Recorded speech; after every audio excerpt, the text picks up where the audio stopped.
ученица 2 класса Анхбот Экшиглен, Степан Кадашников, ветер войны.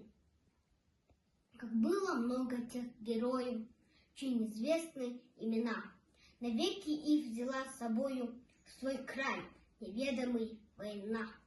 Они сражались беззаветно, патрон последний берегли, их имена приносят ветром, печальным ветром той войны.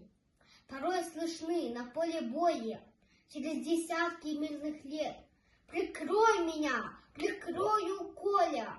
И вспыхнет вдруг ракеты свет. А Коля в этом тихом поле лежит, не встанет никогда. Лишь горький ветер нам порою напомнит страшные года. Сегодня мало кто заплачет, придя к могилам той войны, но это все-таки не значит, что позабыли Колю мы. Мы помним это горе, осталась в памяти война, и русское родное поле приносит ветром имена.